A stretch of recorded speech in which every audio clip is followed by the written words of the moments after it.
Masters World Championship for 2015. And of course, to the StarCraft 2 stage, where we have the most passionate fans in the country right now.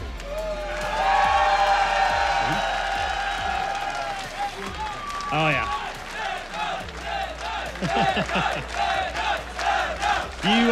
You won't have seen this at home, but during the break, they were actually doing the Mexican wave all the way to the back of the room. We'll probably try and do that on stream a little bit later on.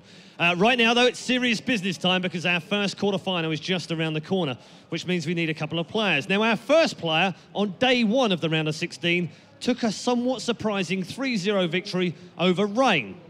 He was, of course, a triple finalist in OSL and an OSL champion back in the Brood War days. And you probably could say that this is his biggest test so far. In his first ever Intel Extreme Masters, please welcome Fantasy.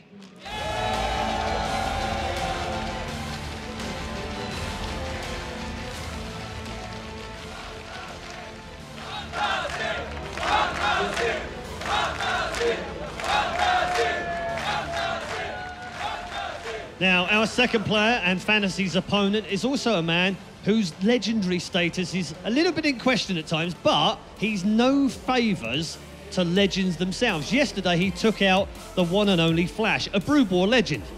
He now faces another one, and he said to us yesterday, he feels like a bit of a villain. So, please welcome the new Dr. Evil. He is Trap.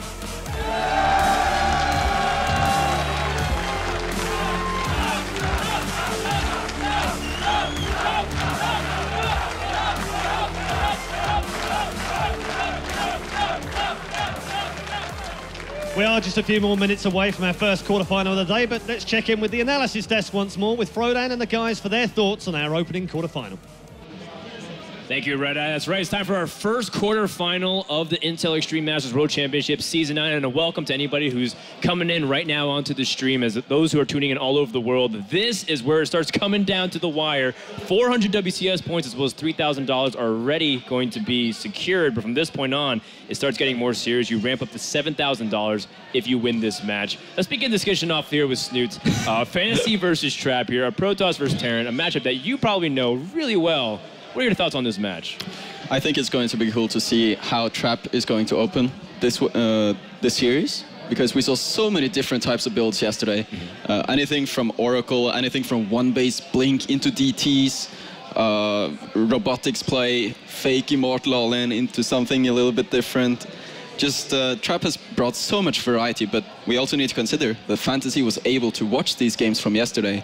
So how many more builds does Trap have, and how is Fantasy going to approach this? It's true. There is a lot of unpredictability to Trap, but has he played all of his cards? We're not really sure. What do you think, Kev? Oh. No, I don't think. I don't think he still has a Trap card. You know that.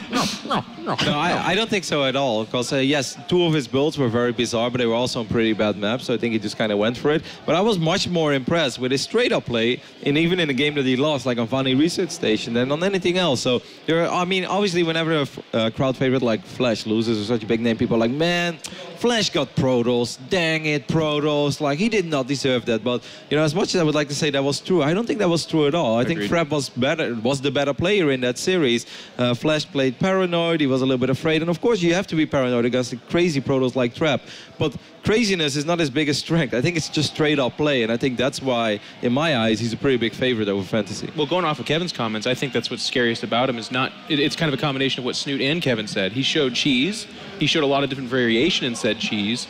But he also showed straight-up play. And, yes, there's definitely some discrepancy we had in the maps, like Catalina, very bad for Protoss. Sure. Vanny can be very bad for Protoss. But I think that's what makes Trap such a... Actually, in an almost ironic kind of solid way, very good for a best of 5. Like, yeah, you saw a lot of builds, but I doubt he's the kind of guy who's like, oh, it's Overgrowth? This is the build I do on Overgrowth every time. I think you look at Trap and you say, well, if I can get a read on kind of the start, I have an idea of what he does, but he showed a full spectrum. I'm not entirely sure. And I think what's at the back of Fantasy's mind has to be something along the lines of, and his frickin' Oracles are terrifying. Yeah. It wasn't even proxy Oracles necessarily. It was just that he would go up to 2 or 3, and he could get past a missile turret and still kill 25 SCVs. That's right. That is incredible. Now, not everybody's doing that. That is not common. That's really unique. Yeah, his control of the oracles were splendid yesterday, and actually just the way he approached the matchup in general seemed like he had some good understanding of how to react to every situation. He goes into this matchup against Fantasy having a winning record. He's actually met him in IEM Taipei qualifiers in the round of 64 and got the better of him there, even dating back to WCS Korea as well. So Fantasy does have history riding against him, but can he turn it back? I mean, he did win 3-0 over Rain, but was that convincing enough in terms of the performance? I mean, sometimes the series score doesn't actually indicate how it went. I mean, Fantasy was dominant in that series. He truly was, and he made a lot of correct calls. Everything he did made sense, you know? If Rain was going to be very passive, then he went up 3 racks, and then he went up to 3 bases. If Rain was going to be very aggressive, he's like, I probably need racks number 4 and 5 over here. He always got a bunker whenever he had to.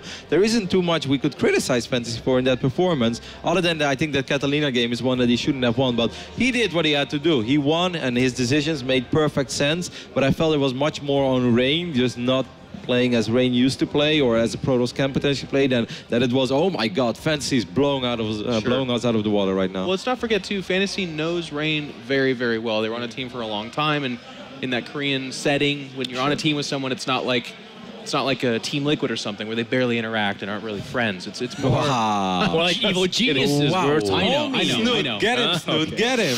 Absolutely.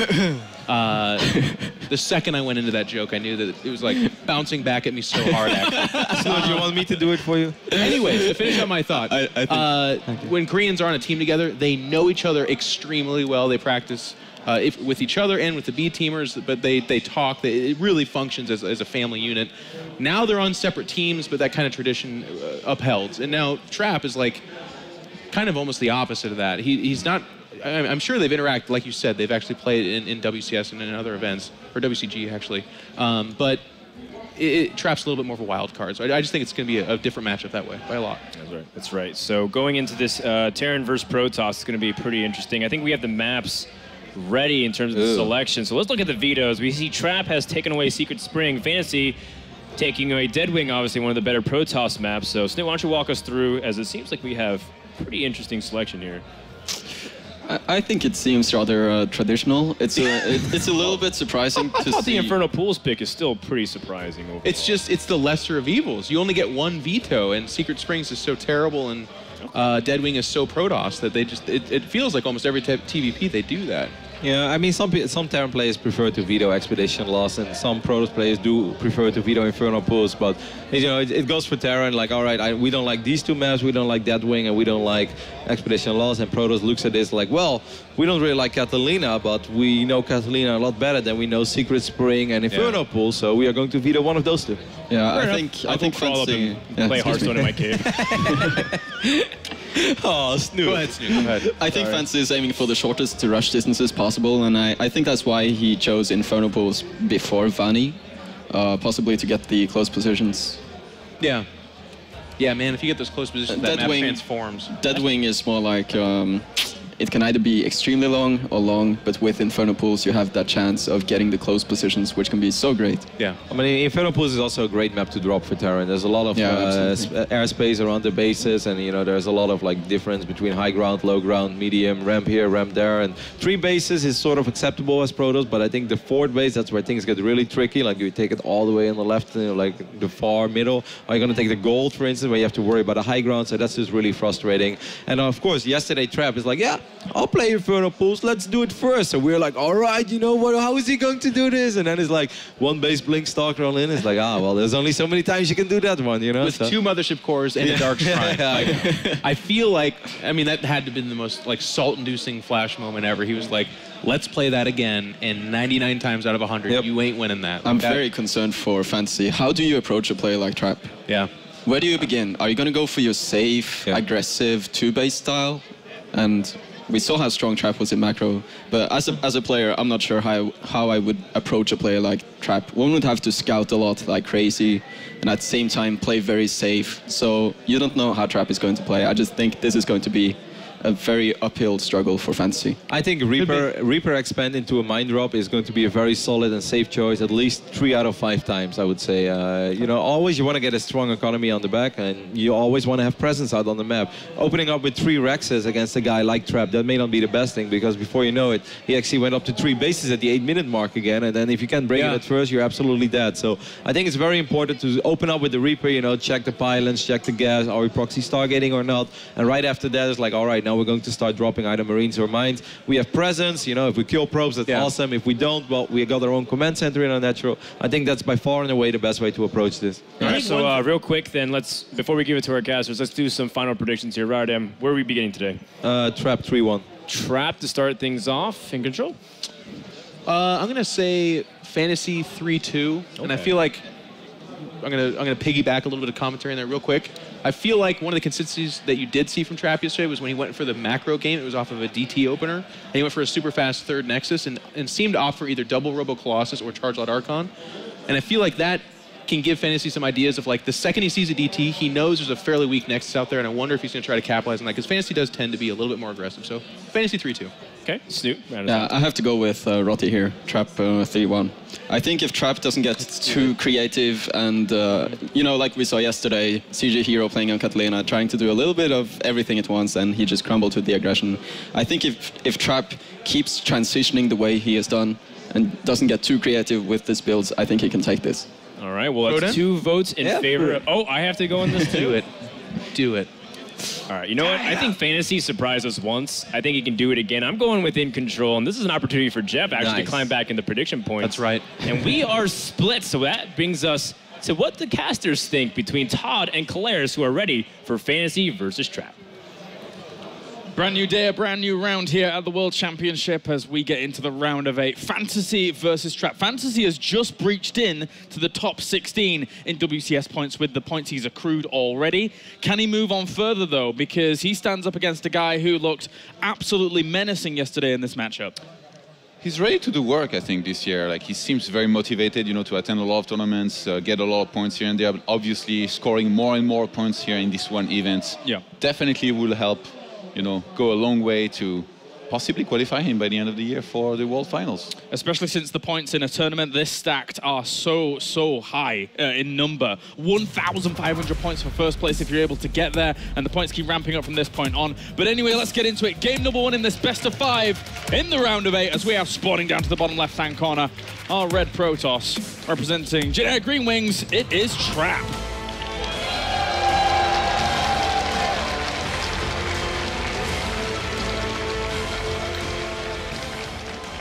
And up to the top right are blue Terran. Representing Dead Pixels, it's Fantasy.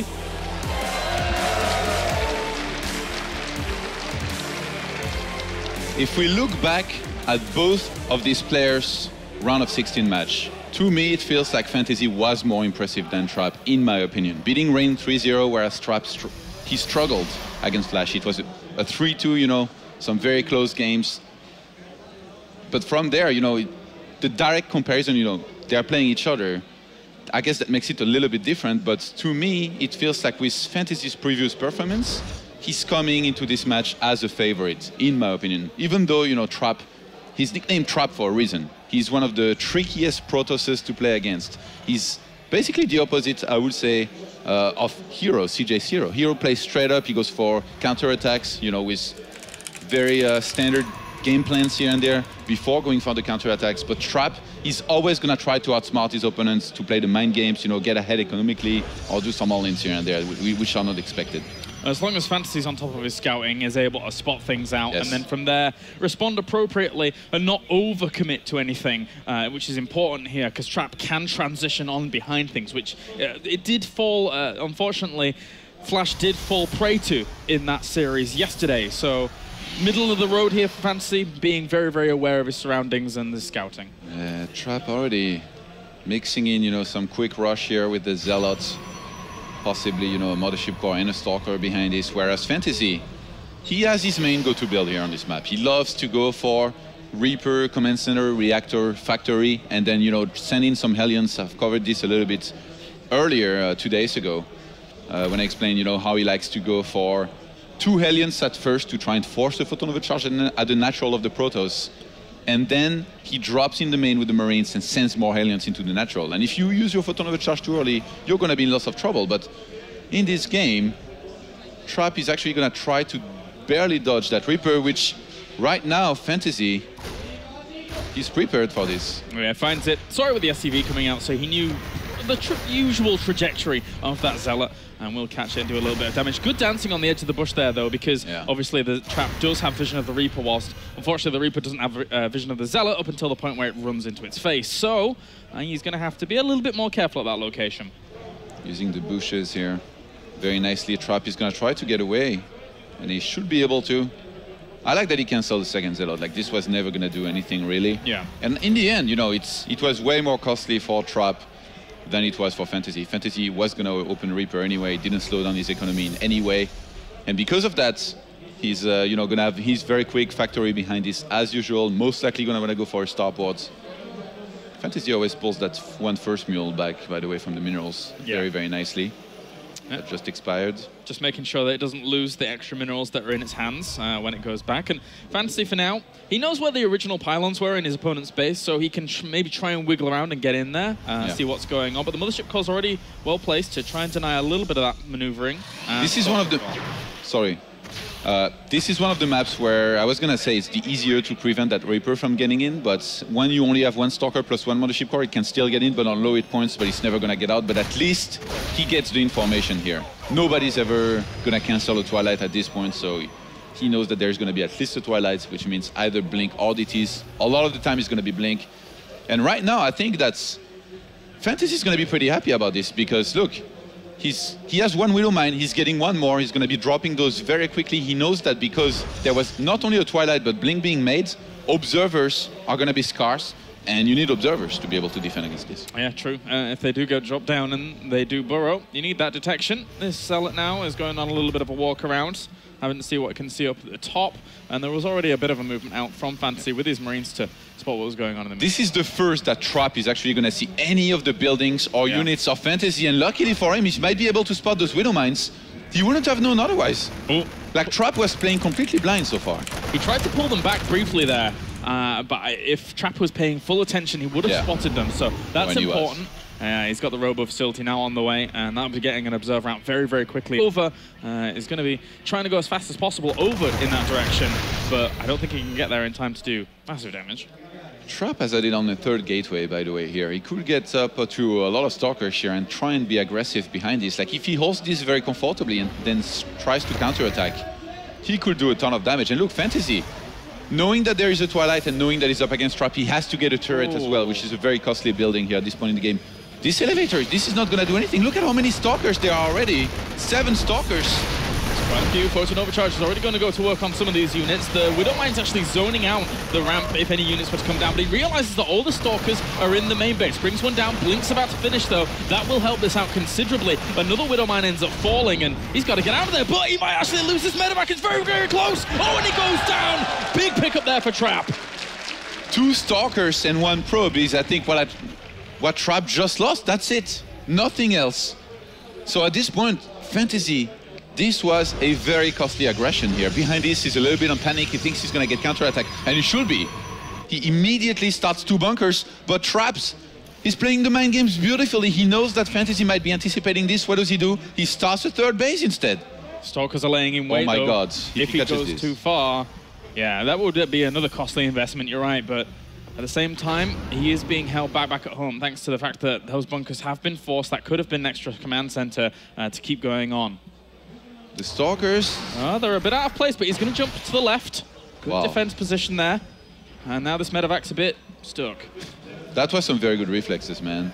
He saw it the second disappeared on the minimap. Yeah. And with the Robo Bay on the way here, you know, this is actually a super fast 3rd that Trap is getting. And if he managed to get away with it, he's going to be quite a bit ahead.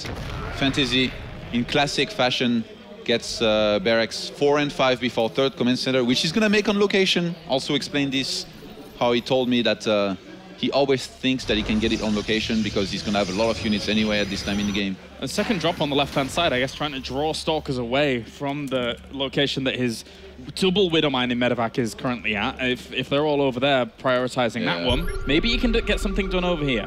I really don't think that he should be dropping anymore, actually, because there is Stalkers in every position. Trap's defense has been perfect this game so far. What's one medevac plus one Widow Mine going to do? It's going to get sniped and probably kill nothing. All right. Stalker's already in the mineral line, has to jump on out, and yep, his other medevac down to the bottom, still kind of in a rough spot, as there will be a small move out through the middle here from Fantasy towards that third base. Maybe you can do something over there. Maybe you can poke away at that Nexus. I don't think you should be able to get it, though. The army for Trap is slowly amassing behind all of this. First Colossus just got out, so he's a bit far positioned. Could get some probes or potentially that one pylon sniped here if he doesn't reposition quickly, but that probe will reveal the position of the units of Fantasy here. And that Colossus should be more than enough to really push that back and cause some problems. There is a Widow Mine back there that Fantasy could retreat to if we see an overextension here from Trap, but don't think he's going to be doing that anytime soon. And he's still keeping good eyes on this Trap medevac. Trap is sending an observer across the map right now to confirm that there is indeed a third base from Fantasy. I think as soon as he sees that, he definitely should send that one observer back, because he only has 2 on the map. There is Widow Mines, and also he needs to be able to spot, you know, any of the attacks that could hit him, especially the drops. We've seen a few Protosses here and there really struggle with some of those drops, including Trap yesterday against Flash at times. And yeah, this is going to be maybe even a longer game already in the first game from Trap than he played against see Flash. If any observers were actually spotting him there, and he's going to go forwards into the main base. Scans in the main as well. The Colossi slowly moving up, but that's a big, big drop, and it wasn't attended to very, very quickly. But that being said, there's 2 Colossus on either flank. Blinks forwards, wants to bring down the medevac, so the retreat path's not good, but he gets a Colossus as it pops out. Has to get out of there, though. He lost a lot for that. Maybe 1 or 2 units there. Not too much. And Fantasy dropped before the units on the right-hand side were in position to get in there and do any damage. Nice Widow Mine drop, but Trap's reflexes, man, they're actually insane this game. Oh, just lost 9 Widow Mine. Well, 9 probes. That Widow Mine up to the top came back to bite him. I wasn't really expecting that to do much more after getting 1 shot off on that mothership core. It's funny too, because he had just sent a Zealot through there, but barely outside of the radius of that one Widow Mine. So if this had detonated before, he would have known. But no, pretty fortunate for Fantasy. Finally, you know, doing some decent damage. He's now on 69 SCVs against 66 probes. He may have caught the tail end of that load up. Scan drops and sees the army slowly retreating back towards the natural, and Fantasy, as he usually does, is threatening the left-hand side and the right at the same time to try and put on some pressure. The observer sees it, but there's not many units here at all. There's no units, in fact, to react to this. And he could get the armor. That would be a lovely pickup for him to start things off in this double-pronged aggression. Gets a few Stalkers as well. Actually, good blinking back there by Trap. And blink forwards. Does he get any medevacs? Nope. So close. Yeah, at the third base, he should have enough with the photon overcharge and a few Zealots to buy him some time, you know, to be able to reinforce. Storm will complete before any kind of massive attack hits, but the Ghost Academy just finished, so we actually are going to start this series with a fairly, I would say, long game for a PvT. You know, we've seen very, very short games so far, most of the time in the matchup in this tournament, and now they're going to kick things off with, I guess, what you could call a late game PvT. Yeah, good close series, good close game so far in this first game, as the double forge is now being added on. Obviously, he wants to catch back up in those upgrades with how he unfortunately lost that forge before. Every Terran likes to hit a timing, you know, when they have enough Vikings to kill the Colossi, but Fantasy in this game, he was just so far behind economically, and he had such a late third that he actually only added in a second starport very, very late. Like, his Viking count right now is so low, it's only 6, but he's finally making them 4 at a time, so he's going to be able to catch back up. He's getting vehicle weapons upgraded as well here. It's about to finish. He's doing well in terms of supply, though. Even after all that happened, you know, army supply 119 to 97. The thing is, those Templars, they scare me here for Fantasy. Yeah. They scare me a lot. There's quite a few of them. They are clumped up at the moment, though, so he will need to separate them when he goes into an engagement. There's 3 ghosts there. With that, he sees the army movement on this right-hand side. He sends some Zealots up to the top left as well. Oh, I was going to say, Fantasy might find himself, you know, between 2 chunks of armies and a lot of Templars, but Trap not wasting any time. Oh my god, he just rushes in there, blinks down those rocks even. Yeah, some of those actually got maybe a Viking or two on that left-hand side, and now Fantasy feels that he's going to have to retreat back. These Zealots not doing too badly to force some kills as well as lost mining time over at this location. It's 7 High Templars, Katowice, to only 3 Ghosts. We've seen before how that goes. Unless you clamp up your Templars and you get EMPs, you're going to be in trouble. Guardian shields got up. A few EMPs hit the front of these Stalkers to bring down some of the shields, but there's still plenty of Storms available to him, and he doesn't have any Ghosts left. So there's still a lot of Storms here. If he keeps pursuing, he's going to take a lot of damage. He just keeps going. He shouldn't be doing that, as he's lost a lot of Vikings on quite a bit of his bio. Getting showered by the Psionic Storms, man. Never a good feeling. And Fantasy here, he chased a little bit too much, for sure. He should have realized he didn't have Ghost anymore. He should just pull back. The thing is, he felt compelled that he had to do more damage. You don't want to let a Protoss go up to 4 bases, go up to 5 bases. It's very difficult then to do really anything. I mean, especially when you've lost your Viking numbers like that as well. They didn't really do too much to the Colossus numbers. They're still at 4. There's a 5th one on the way. Double upgrades are now powering forwards, technically for both players, yes. But 5 more High Templars just got warped in. The number's increasing rapidly. We're up to 7 at the moment. Those Ghosts really need to be out and land some good EMPs. I feel like Fantasy is a bit thrown off here by the way Trap is playing in the first game. I don't think he expected he to go, into a longer game at all. Right now he's playing a lot more shy than have seen him play, in some of these macro games that he's played before. I remember this one game against Super, which I already mentioned earlier, where he was just trading beautifully the entire game and ended up forcing so many Archons from Super. And then he just attacked with a lot of Ghosts, EMP'd all the Archons, just crushed him. But now in this game, Fantasy doesn't really dare to drop anymore or try anything much other than moving across the map with his entire army, but so far he's not doing well enough against those Templars to be able to take a fight. Storm number 1, Storm 2, trying to kill off a few of those Vikings on the right-hand side that are pursuing the Colossi. There's not that much anti-air, but the Blink Stalkers did get themselves at least 1 Viking, and if those Vikings move forwards again, they're very, very low on health, so it's going to be difficult to take down those Colossus numbers still. It's 2-2 upgrades for the Terran, 2-1 for the Protoss right now. They're still upgrading a lot. So many Templars. 12 High Templars on the map, Katowice. Only 2 Ghosts? 2 Ghosts? Another High Templar is going to separate itself off, but small portion, just 2 units, also moved forwards to try and bring that down. They didn't, unfortunately. It was a good counter there for Trap. Even the 8 Vikings, now 10, are not enough to counter the 5 Colossi of Trap. Fantasy's got way too much bio on the ground. Unless he gets the sickest split and somehow Trap keeps attacking into him, I just don't see it. Oh my god. Zealot's moving forward, so Storms do land pretty well there to start this engagement off, and not that many Vikings still at the front. The blink forwards, he's going to take down more of those Vikings with the weapons that he has available to him, and the Colossi are going to reign supreme. Fantasy has to fall back. I mean, at this point, Fantasy is...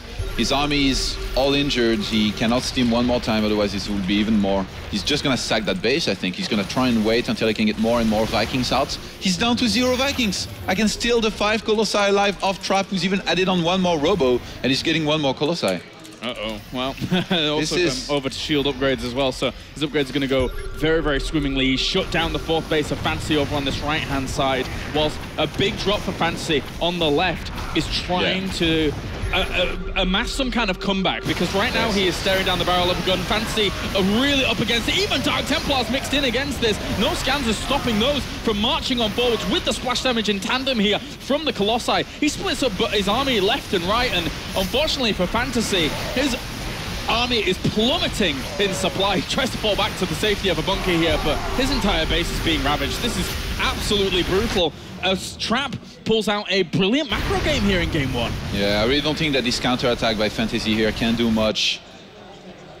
There is just too many High Templars. He's going to try. As that. The rest of their army gets stormed, and High Templars morph into Archons for good measure. GG, game number 1 goes to Trap, and he just flicks the switch from kill to macro in a day like that. That was good stuff there by Trap.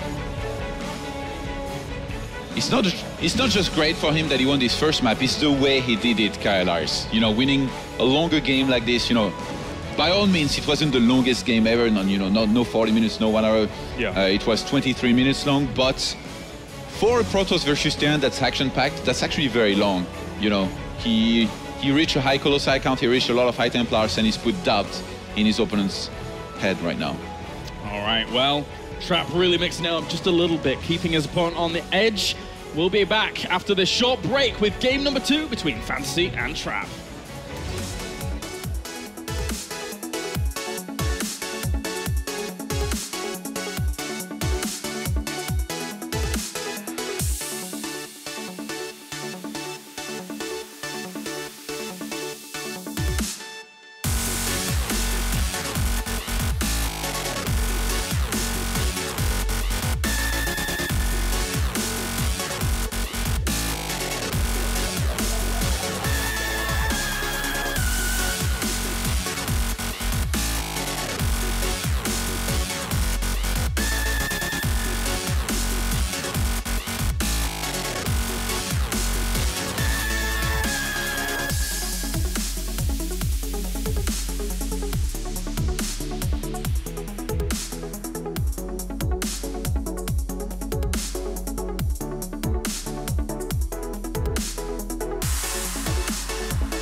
Welcome back to the Intel Extreme Masters World Championship. Day number 3.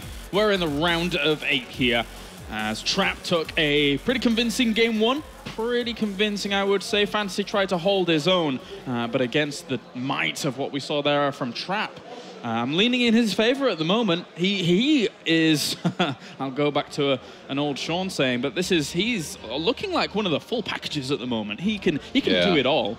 The thing is with Trap, I feel like it's really his tricky play, you know, the way he plays mind games, the way he transitions. You know, in that game, it was really the decision of going for that quick, very, very quick third base after the perfect defense that he had originally that really put him ahead.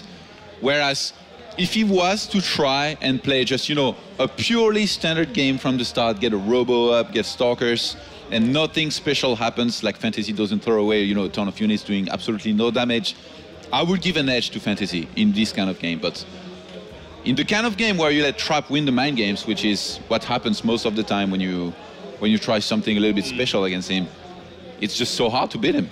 And just gets ahead economically, in tech, in everything. Yeah.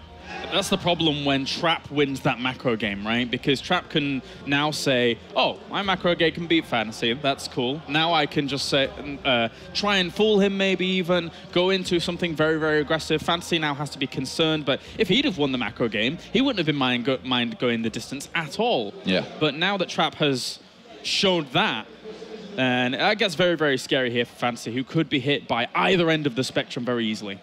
The thing is, I feel like it's definitely easier to do what Trap just did on the map like Overgrowth, you know? Like now we're going to be playing on Catalina. I feel like it's going to be a lot more difficult, you know, to take a third base and defend it as convincingly as he did in the previous game in terms of, you know, even observers. He just had 2 observers. They were in real position. This might be, you know, one of the only things that he didn't do too well that game, along with not seeing that Widowman that was on the right-hand side. But other than that, it's been pretty clean, you know? Good chrono boost everywhere across, you know, the forges, the upgrades that he was getting. Got his first Colossus right on time to be able to hold any kind of, you know, attacks that could be headed his way. And the initial defense, like, he made it look easy, but many of us Protosses have experienced losing to that first Medivac drop. Believe me, it's actually really hard to defend against it. But every single Medivac drop was shut down hard this game. Yeah, yeah. Aside from the one that got the Forge, but then he replaced it with double Forge, so what are you going to do? It was actually... was it a bad trade? He encouraged him to go into double Forge. You're going to regret this. I'll upgrade you anyway. So, tough times there for Fantasy. I think he's just having 1 or 2 issues in his booth there, but we shall be getting into Catalina as our second map pretty soon. But so far for Jin Air Green Wings, with Trap and Maru representing very, very strongly in going into this top 8, it's looking good for them. Trap, ever since having joined Jin Air Green Wings, has come on leaps and bounds. He didn't do too bad back when he was on SCX Seoul before they unfortunately had to disband. But still, I think Jin Air Green Wings for Trap has become a really, really good home for him. Yeah, seems to be doing well. in general. You know, every time he appears in Korea too, like he's not one of those guys that, you know, only performs in foreign tournaments. Like he hasn't even played that many, in my opinion. Back in Washington, played pretty impressively. Had a few very, very good games, especially against SOS, I think it was. Yeah. That he beat something like 4-0. It's a good point, though, that you actually bring up there. With SOS not being here for Jin Air Green Wings, they've got to do something when it comes to the Intel Extreme Masters World Championship. SOS decided to claim 100% of the prize pool at our last World Championship for very good reasons. And now we're going to see how they're going to fare in this tournament. Another Jin Air Protoss looking good so far in this first best of 5 up against Fantasy. But Fantasy still has the chops to be able to pull this back, I think. Yeah. Definitely. On Catalina, it's going to be tough, though. That's going to have to play very, very well up against a Fantasy who hopefully will do better with the mind games. All right, well, let's get into it then. Game number 2 now on Catalina between Fantasy and Trap at the Intel Extreme Masters World Championship right here in Katowice, as we have spawning down to the bottom right-hand corner. It's our red Protoss representing Jin Air Green Wings. It is Trap.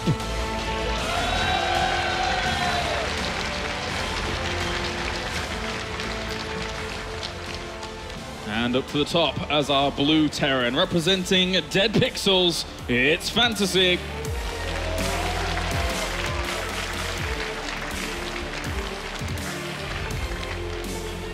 An important thing to note from last game, Trap completely went past, you know, any kind of early game scouting just because he was rushing with that one Zealot that he made.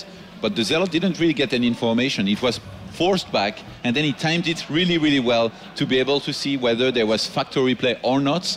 But I feel like he got very fortunate with that. This could have been prevented by Fantasy, in which case Trap would have been a lot less ready for that one Medivac that tried to hit him and that he defended perfectly. And it could have been a completely different game if this had not happened. So maybe getting a little bit of fortune, you know, in the first game, but it's definitely one that he provoked with his timing on the scout. Fantasy looking a little bit nervous here. A little. I think he probably has quite a lot of respect for Trap in terms of, we've already mentioned it, the way he can just flick from back to forth from those very aggressive games to those macro games. And on a map like this, Fantasy's got to be really careful, not only of even potential proxies, crazy stuff like oracles that could just be situated anywhere, but also even Stargates in the main base, because Trap has showed such strong control. We cast it yesterday. We saw firsthand how powerful that was, and then also the blink play, something that can be also very strong here as well. On this map, yeah, definitely. Gonna have to keep a lookout for it, but you know what's also good on this map with all the dead space around it? Not just the Medivac drops, but the infamous oracles. Yeah. I was gonna talk about this, but I guess we didn't see them in the first game. But wouldn't it be funny if Trap broke the meta of PvT in terms of oracles? Like, he showed everybody how strong they can be, even against one turret, and then Terrans have to start making 2 turrets. But the thing is, if they make 2 turrets, then it's worth it to just make 1 oracle, and then stop after 1. So then, what you will do is, you get 1 oracle here as Trap, if you're as good as he is with the with the oracles. You fly in, you see the tower positioning. If it's in the middle of middle line, you know that it's only going to be 1 tower, most likely, then you stop. If the Terran gets hit in another position and you think he's going to get 2, then yeah, you stop after 1 oracle. But if it's in the middle, then you get more than 1, and then you do damage as he did.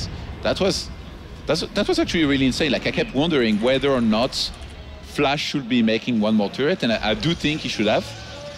And yeah, here we go, the Stargate. All right, well, here we go again. The most important part of all of what you just said was if you can control them like Trap, because the way he controls them, the way he's able to find small angles, even when he has 2 oracles dancing back and forth for the shields to dissipate on one, then out of range of the missile turret so the shields dissipate on the other, while still getting kills, is something that's very, very powerful. He is an absolute wing commander in this matchup. I love how we're building the Oracle hype. He's like he's gonna fly into a Widow Mine. It's gonna be like a very short-lived hype. Yeah, it's gonna be great. Just you watch. Because actually, Fantasy did have those Widow Mines pretty quickly in that game. Not only to drop, of course, but they can have that second purpose of being very, very defensive, as he does spot the Stargate. And now Widowmine's already on the way. If he places it behind buildings, that's terrifying. Behind the refinery is my favorite spot of all time. Of all time. Of all time. All right. You know what Trap could have done here to play a little bit of a mind game is not make an Oracle and not use his target. Go straight into a Robo and Colossus. The Terran's going to make turrets to defend a lot of the time. I guess in this case, Fantasy he's getting just Widow Mines and he's going to rely, on his Marines plus Widow Mines to defend at first. Not going to want to rush, some kind of eBay that would be a very expensive. That's also a good position behind the radar dish on the command center. Oh, probe.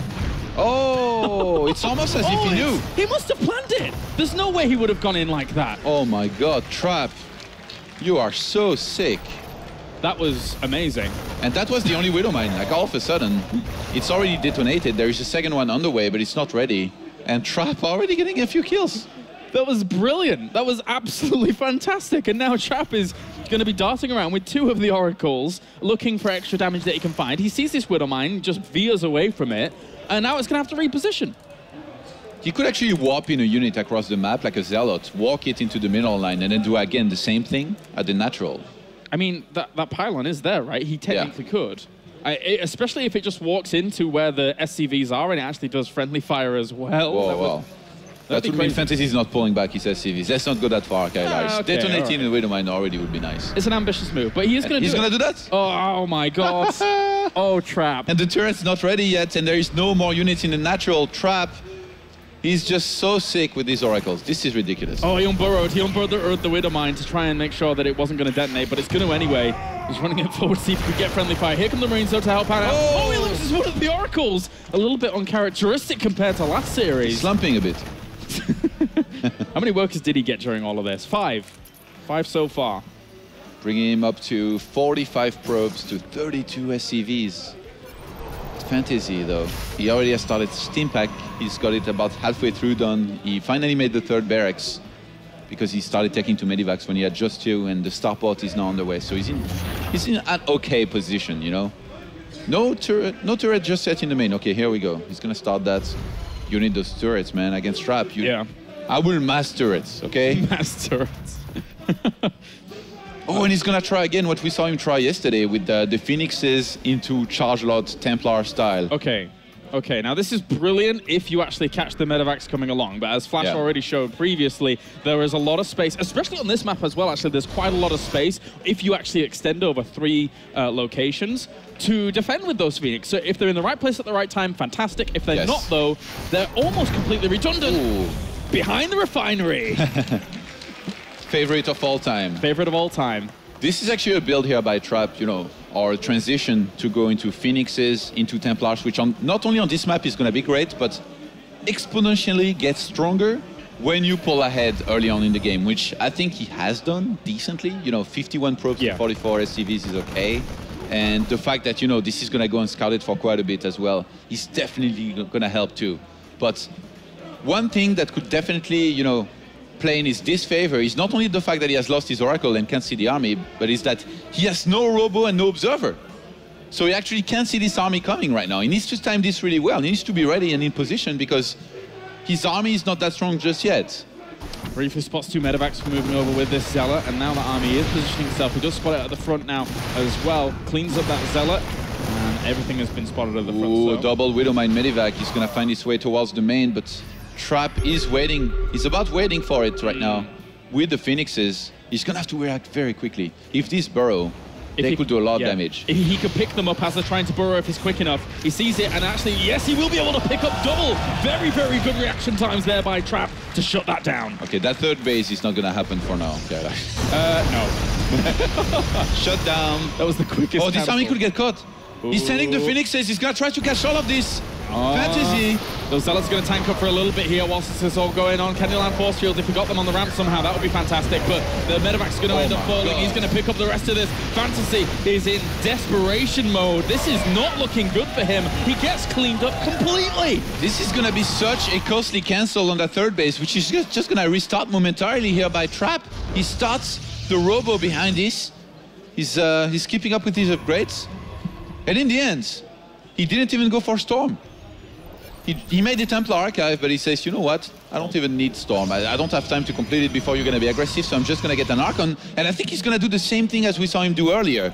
He's just going to get enough Archons to make sure he doesn't die. And so far, he's done a fantastic job of that. We're shutting down this attack, pulling ahead in supply, and he's most likely going to go into, you know what? Double Robo Colossus if he does like last time. Which Fantasy, again, he's not going to anticipate. Phoenix is looking for any kind of reinforcements that they can pick up and kill off. Even a medevac or two would be great. Boosts away, though. Good reactions by Fantasy to make sure he's not losing these medevacs because they are very, very expensive, especially when you're going to be going up against a Robo into Robo facility eventually. Second Robo plus Robo Bay should start very soon if Trap wants to go for that. And here we go. All right. Makes it around the natural. It's going to be pretty hard to spot unless Fantasy somehow, I guess, scans there. Fantasy has seen an Oracle too, so right now he's fully thinking whether Trap is going Colossus or Templar or not. And by Templar I mean Storm. He's probably thinking Storm because he's not adding on a second starport, which Fantasy always does very early on in games against Colossus play. Yeah, and the armory actually coming in here for Fantasy at a time where he does have 1-1, yes. But the Protoss, well, he's only just have +2 armor finish. Second Forge wouldn't go amiss actually here for Trap to do all right in the 2-2 department. It's crazy, the game sense of Trap with how little map control he has. He always has 1 to 2 observers at most, and somehow always knows when he's going to get dropped and when he's vulnerable. Like he places a few probes here and there, like on the left-hand side. Ooh. He was almost completely stuck. He's going to lose the medevac, but there's actually... Oh, he uses the lift as well with the observer to pick all this up, and he's not he doesn't fear anything. This guy is just the most ridiculous pilot of air units I've ever seen, basically. If you put him in a battle cruiser, he would win games on his own. As I said, man, Trap, he is the wing commander. I cannot believe how well he can control these units. And even every single Widowmine he's been able to pick up. The Oracles, the way they were controlled against Flash yesterday, really, really stellar play from Trap, as he's going to have to contend against this army in the mid. Now marching forwards, drops a scan, sees the extent of Trap's army as he walks forwards with these. Yeah, he saw one Colossus here, actually. He saw one of them, and he's actually getting a turret behind his army, I guess, to deal with the Phoenix better, but Trap's going to engage straight away. Forcing the engagement. Now, Widowmine didn't even go up on the left-hand side. It was envisioned, so shut down pretty quickly. There's still quite a bit of splash damage here with the 3 Archons. Not really too injured, but they don't have a Zealot wall to buffer for them with that Colossus as well. Yeah, I don't think either of them should be fighting at this point. 2 Colossus are about to pop, and that's going to make it even harder for this army to really ramp up the pressure. There's still a lot of AoE here. Fantasy should not be doing a whole lot in this area. Has Trap made a single Stalker so far this game? I don't even think so. Maybe like a very few, like he's got 2 right now. But right now is when he's going to add Blink to his composition to get enough Stalkers to deal with the potential Vikings that could be made. But he might not even need that. He's just crushing this army right now. Why is Fantasy attacking? I don't know. If the Colossus joins the fray, he was leaping forward slowly. I think he felt like he'd taken a lot of losses, but I think he could have probably tried to macro back at home. But Trap once again pushes this back, and there's not that much anti-air there. These Widowmines are going to have to clean up the Phoenix because they're just killing off all of these medevacs. Fantasy in trouble, finally falling behind his supply. I mean, he was already doing bad when he was ahead. I don't even know what I imagine now. He's getting chased down. Trap might just go for it. 4 Colossi. He's got nothing. He's got nothing to contend against this army for Trap. As there's not that many Zealots, yes, but there's so much splash damage with these Colossi that could absolutely rip up this ground army. There's no Vikings. Not a single Viking in the air. As Trap has been able to control that for so long regardless anyway. And this is just too much. Fantasy is caught in a landslide. He is going to die off pretty quickly here if he's not careful. All the SCVs coming off the line from either location to try and shut this down, but he's getting so many SCV kills, 36. So they went up from 30 to 40 in a sweep of these Colossus Thermal Lances. And Fantasy is down and out. There is not much left to him here in game number 2. He's going to try and hold on. The Archon tanking what it could at the front and did plenty of damage itself. But Fantasy is done. There is not much left to him at all. His upgrade's finished. But the 4 Colossi, even without any more gateway units, and 2 more on the way, are going to reign supreme here in this location. This is War of the Worlds here, Kailaris. Fantasy's +2 finished. Has yet 2 Marines out. Yeah. Not the best of situations, unfortunately, for Fantasy, and it is the Fantasy GG timing here. As unfortunately for him, he is done. GG. Trap takes a lead very, very convincingly, 2-0. at the moment, and who is going to stop this guy? The Terrans are falling left and right to him at the moment. Didn't the Aligulac predictor say that Trap was going to win the tournament or something like that? I think they said something like that, yeah. Right now he's looking pretty good. Yeah, he's looking all right, especially if he gets more Terrans on the way forwards. I mean, of course, this series isn't over yet, but Fantasy now has an absolute mountain to climb. Join us after the break when we'll have game number 3 between Trap and Fantasy.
Game number 3 on the way between Fantasy and Trap now, as this man on screen looking on point.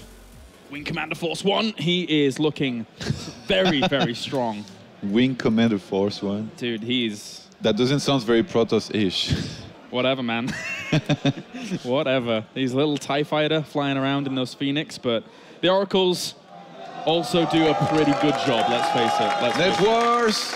Net Wars hype.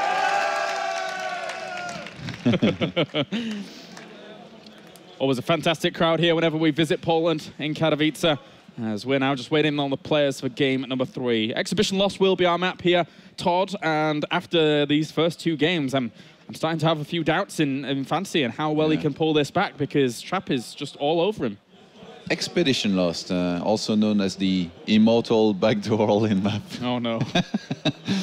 Funka is gonna lose it if it happens. Yesterday, Trap was gonna go for it, but then brilliantly transitioned when it was revealed and spotted by Flash. Might just go for it. He's up 2-0. Might as well try it.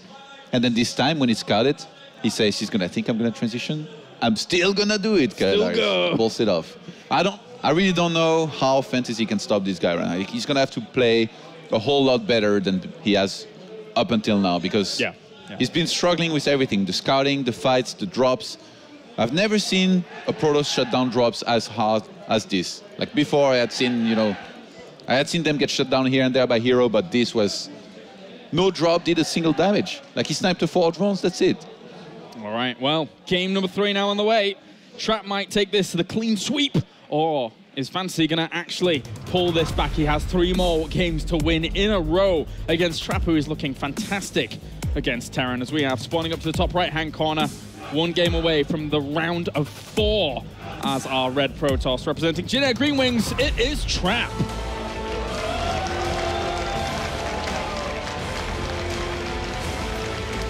Maybe we'll let him pilot one of their aeroplanes one day.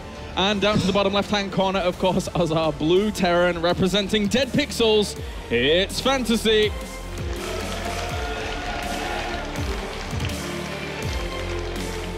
I can't believe we only realized this. He plays for Jin and he's the sickest pilot. It makes sense. It's a promotion thing. They were like, you need to play with air units and you need to show people how well we pilot this. They have their little decal on it, or I think SOS was actually on one of their planes, so they just have SOS on the little Phoenixes. Well, forget about SOS. It's all about Trap flying those, those air units, man. All right, okay, so let's see what Trap's going to bust out here, because again, he can basically do anything by the looks of things. He's very, very proficient with both the aggression and the macro play. Fantasy's having a bit of a hard time. And now Fantasy, well, that SCV is moving out quite aggressively, despite him going for a command center. One would think command center. He's actually...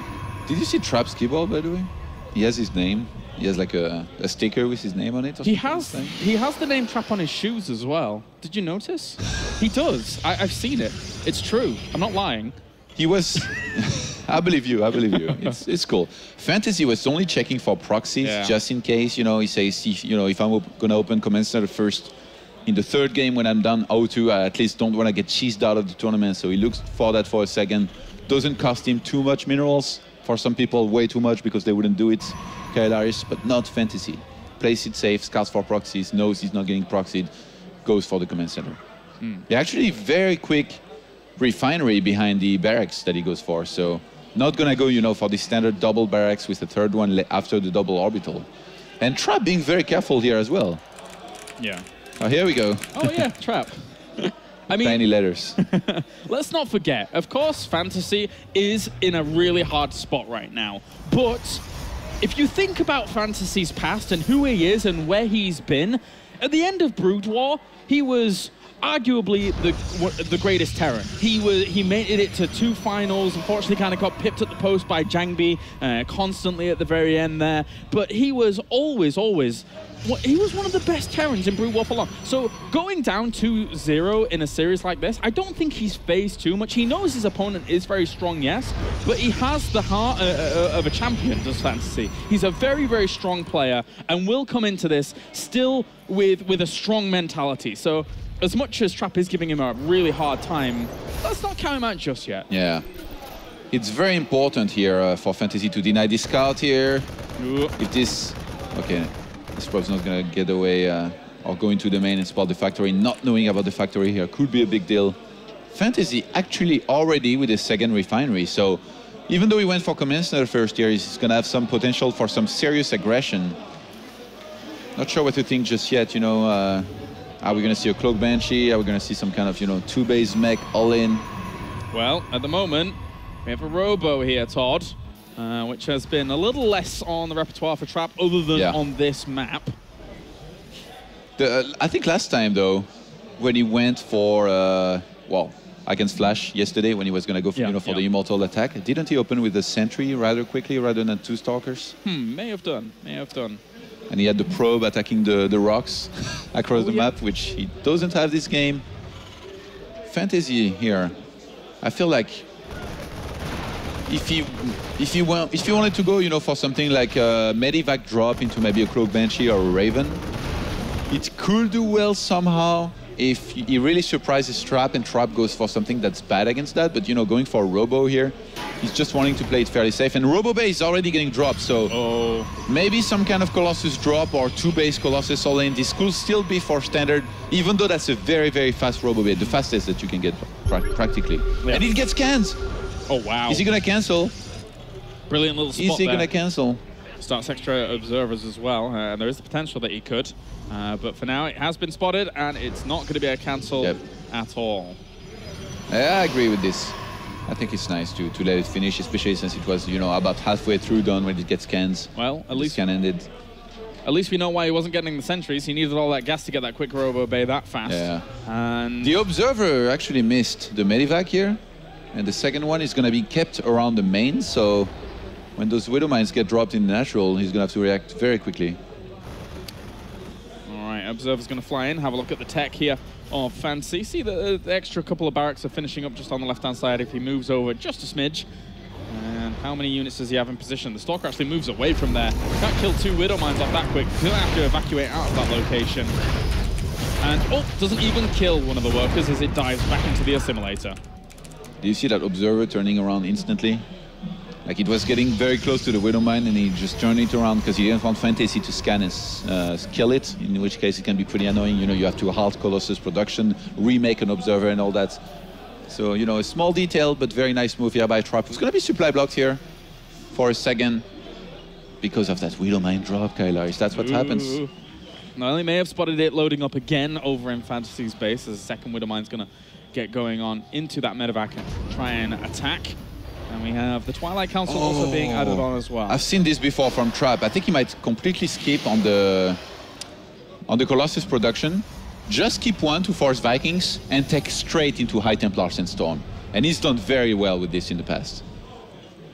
This is actually, oh my, this guy is ridiculous with mind games. He's my hero. He is all over the place. Fantasy's having a hard time of keeping up. He's going to try and go for the drops. He's amassing a little bit of a bio army at the back again. This is such a different style of Protoss than CJ0. CJ0 plays straight up, you know, he defends and then counters attack, but Trap just play mind games left and right. Every single time, almost every single time, he's able to outsmart his opponents and pull ahead because of it and then win games. That medevac You better go. Yeah. Sees the Colossus like, I don't really want to do that. But you're right. The thing is that it's not only that he's playing the mind games, it's almost every single time he comes out on top with the mind games. So they're so meticulously thought out and well planned to go up against someone. So he gives a little bit of information to then basically take the information away from Fantasy. It's crazy. Yeah, he's really playing with the fact that, you know, it's pretty hard to scout for Terran unless you're dropping all the time, but he's shutting those down so hard anyway. Yeah, I think it was up against Hack very recently. I think it was, it was in the Pro League. Yeah. They played on King Sejong Station, and he opened like that. Not sure if he ended up winning or not. Hack won out that game, actually. Yeah. But the idea was there. And we've seen actually yesterday Trap play with High Templars very nicely on this map against Flash. He won, you know, with the 6 High Templars attack, but right now, very big feedback here.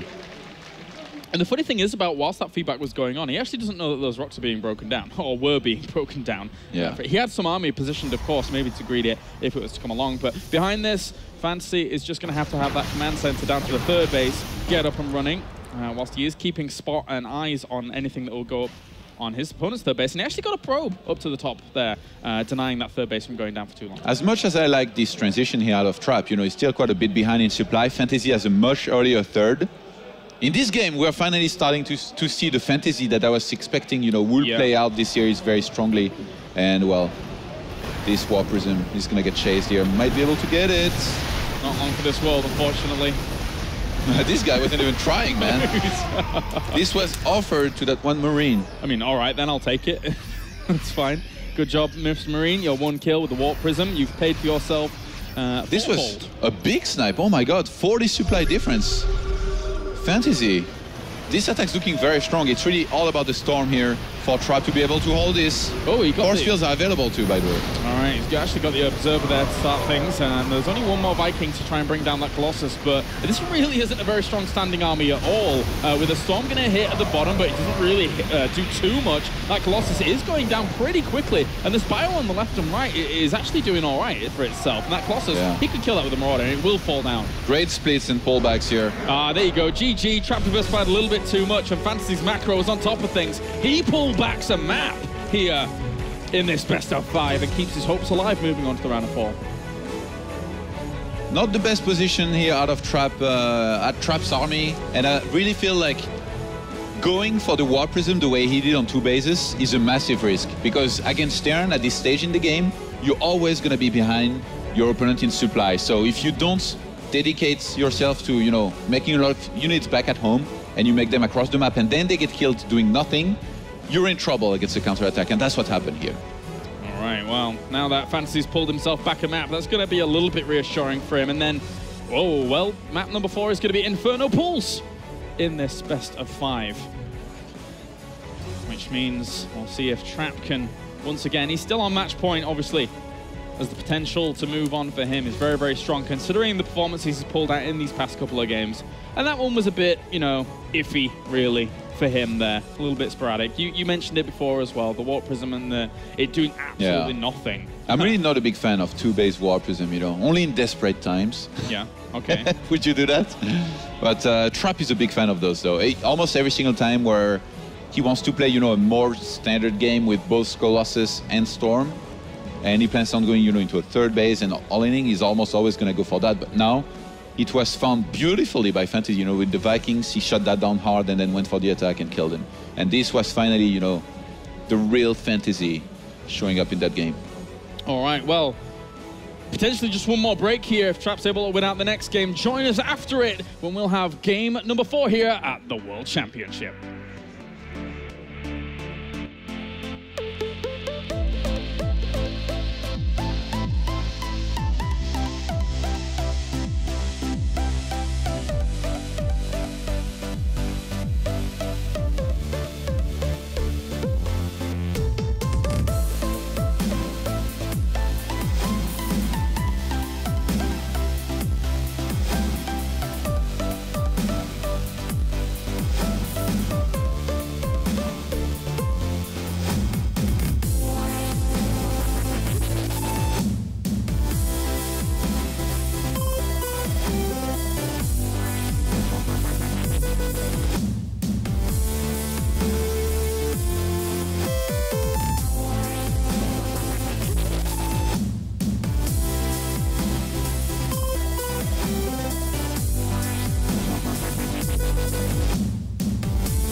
All right, welcome back to the World Championship here at the Intel Extreme Masters, as it's fight or flight for Fantasy going into this game number 4. It's going to have to really go up against Trap in pretty impressive fashion, because it's going to be an Inferno Pools, a map that has been infamous for crazy... That's an amazing sign. Really good artwork.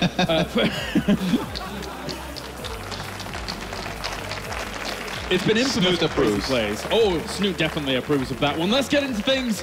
Game number 4 here in our first best of 5 of the day in the round of 8. Fantasy versus Trap, as we have spawning on the top left-hand corner of this map as our red Protoss. He is the Wing Commander himself, representing Jinair Green Wings. It is Trap.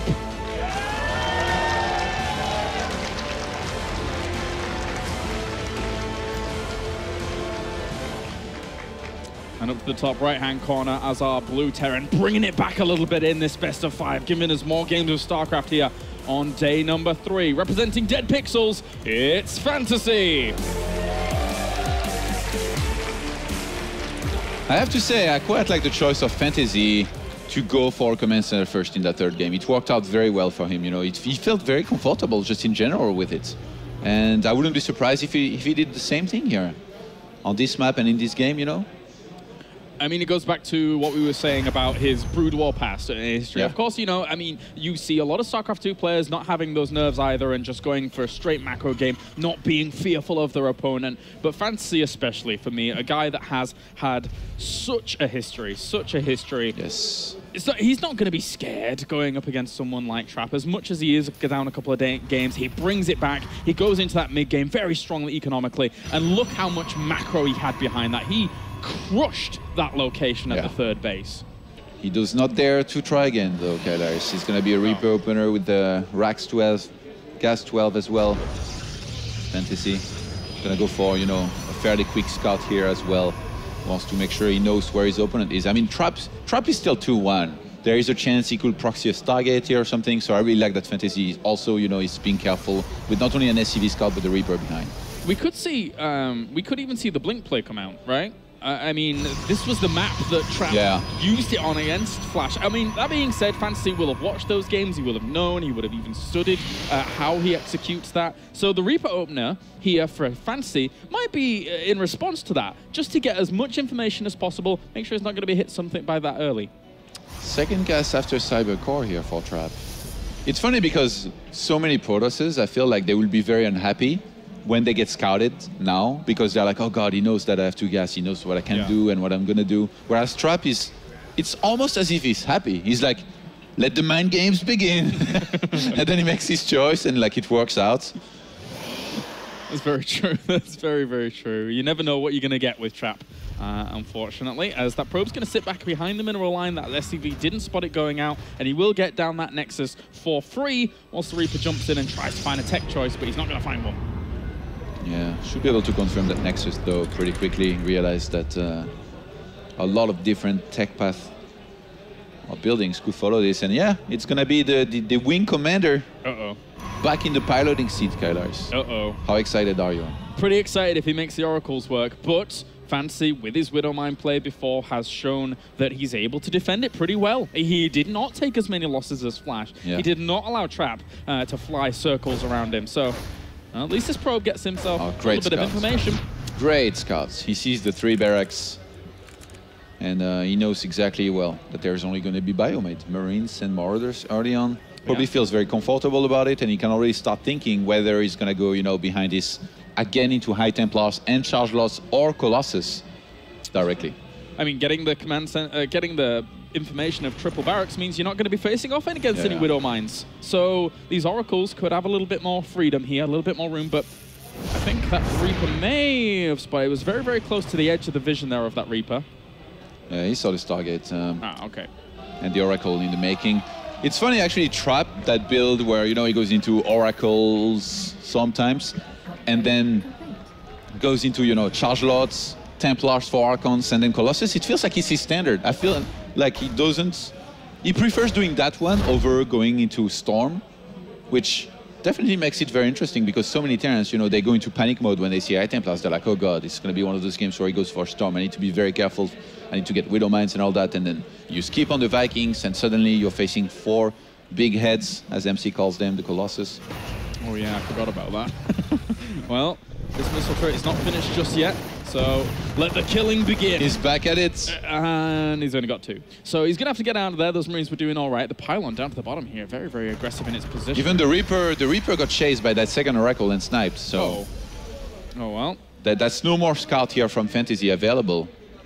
Why is Trap moving across the map? He might try to engage with 1 Stalker, Mothership Core with he's with Time Warp. Gateway. Yeah, he's actually going to warp in Stalkers across the map and go for some aggression. I think he anticipates that Fantasy might have skipped on a bunker, but he hasn't. It's not finished yet, though. That 1 bunker. Yeah, the Oracles trade off against Marines, and careful, Wing Commander. Don't lose too much here, as he's going to keep the Oracle alive just for a little bit longer. Fantasy. He spotted the army in front of his natural, by the way. He moved out, I think it was with 1 SCV that got sniped. Really good presence of mind. He drops the scan on the natural as well. Doesn't see that many probes or even any gases being taken. So bunker down for now. Just keep yourself well defended. He should be okay. His Trap has to go for some kind of aggression, though. He's invested a lot into this. He's going to have to do a lot of damage. The Oracles are late to the party. It's not enough damage to bring down that first bunker. I have to pull back. The Oracle's going to try and nip in, and ooh, they went very close to those Marines. Fancy. Trap even was playing with fire there. Here we go again with the Immortal Bunker, Kylars. Maybe. Why did he move up? He's going to lose its view of these units. Very ambitious push out there. Lured straight back in, though. Keeps himself bolted down. Trap knows that right now Fantasy is in full paranoid modes, wondering how much Trap is going to come into this. So what does he do? He starts boosting out probes, takes the gases on his natural, drops down a Forge. He needs to transition. What is it going to be, though? Twilight or Robo? At this point in the game, I feel like it might be too late to go for a Robo. Gets another 3 workers off the back of that. He's only up to 5 kills, though. So we're going to have Twilight Council being planted down here for Trap. He agrees with me. Right, at least Fantasy's found some room to move out and kill off these pylons and make sure that the Stalkers aren't going to do pressure anytime soon. But still, the 2 Oracles do persist and do remain at the back. There's actually no energy for an overcharge, though. You're right, Funker. So thank you for us being our third commentator here, all in silence. The witness of esports. The witness. Always delivers. Trap needs to warp in, I think, a few Zealots to tank for the Stalkers to do the damage, because he has a few Guardian Shield. He has 3 Guardian Shield. And here we go, Zealots. So he should be fine against this, even though this is a pretty sizable army with Steampack, Katowice, and Combat Shield. Gonna go in for it. That puts him in a position, though, where it can be cut up by force fields. I really don't like these force fields. Oh, he doesn't use Guardian Shield instead. Ah, yeah, indeed. And that might actually cause him a little bit of damage here. Fancy is doing a lot with this stimmed-up army. The Stalkers have no opportunity to do anything. The Militia Corps fell, so he's not even banking up energy for the phone overcharge. Focuses down the sentries, getting a lot of those, bringing down some of that gas, and making sure that Trap's going to have to replenish it after this engagement goes on, slows him down later. Yeah, 2 probes died here, and all of a sudden, well, at least for a second, Fantasy was ahead in Walkers. Definitely nice of a thing to happen, you know, in a Terran versus Protoss. Fantasy, racks 4 and 5 are gonna go down. Most likely gonna follow this up also with, you know, the 3rd command center on location, maybe. Oh, I guess since there is an Oracle alive, is he finally gonna respect the Oracle and not make the 3rd CC there? We saw Flash being very stubborn. I think it was on Catalina. Always trying to take that base. I like how Trap lost one of the Oracles whilst all that was going on, but he's going to replace it with a 3rd Oracle so that he can still have that squad alive and good to go to try and get a few more SCVs. It's a squadron, man. Yep. they do all right. They do all right for themselves. And the Mothership Core on the way as well. Extra gateways go down. No 3rd base in sight just yet here for Trap. 3rd command center not on location, Katowice, around the natural of Fantasy, so he's finally respecting the Oracle. He saw Flash against Trap, he saw that one Oracle murdering SCVs after SCVs trying to take that 3rd base. And this army is going to move out again. Yeah, army supply, 36 to 32, so not really much room they can do that. A lot of that, though, is in these 2 Oracles that are looking for more SCV kills. Charge about to finish, though. This is really going to help, especially he has a decent amount of Zealots with +1 armor. I wonder if... Yeah, Trap has to go for Storm here, I feel.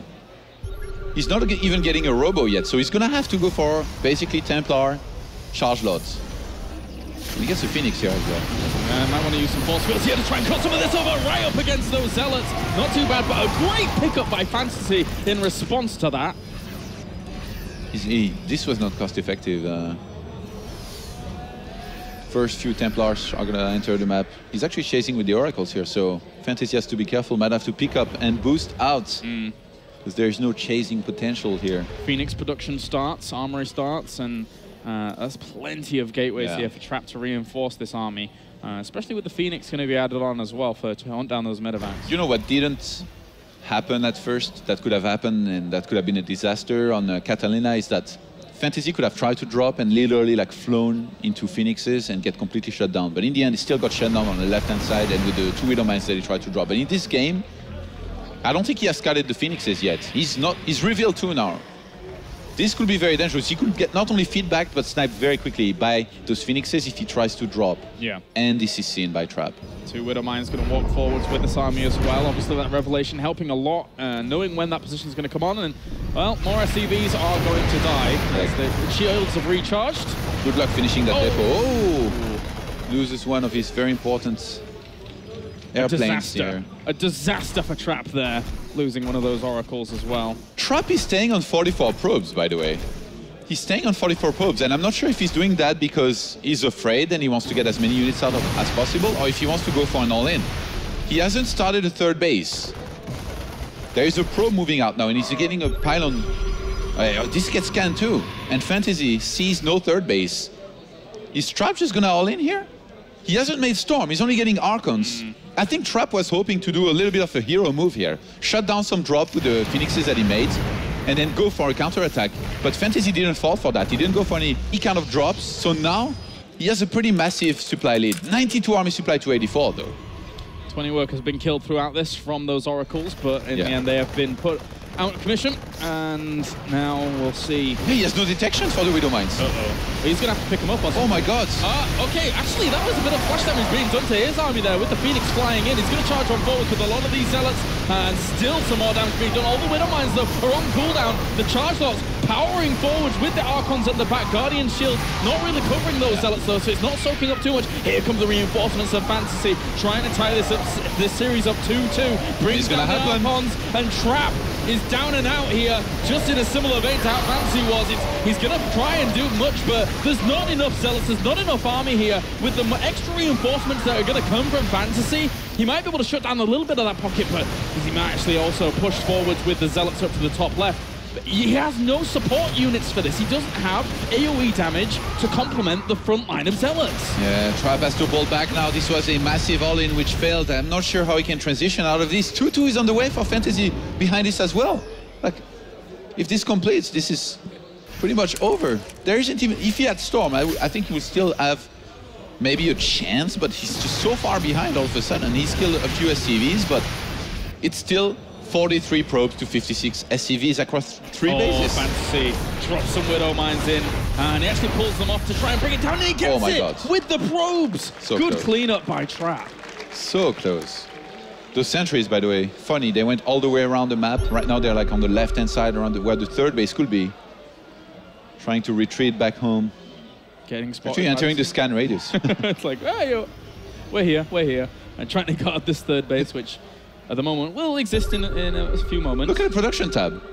Trap is getting gateway units with charge lots and Templars, but he has no Storm, remember. All he can do is feed back those Medivacs, but there's way too many of them for it to be effective in any way. He has no detection at all. There's so many Widow Mines right now out on the map by Fantasy. Okay, very ambitious Mothership Core. Yeah, I wouldn't mind it if this armor on this composition was up. Like, it only has +1 armor and +1 weapons, but it was an all-in, and it failed, so he should lose from there. Simple as that. Difficult to break Fantasy at this point with his 3 base, vastly superior economy, 3-3 on the way. It's funny, Trap was going to go for a third Nexus, and then at the last second he changed his mind, and he's now going for more proxy finals. So I guess he's going to go for wave number 2, it's going to fail, and he's going to be game. He's actually pulling probes.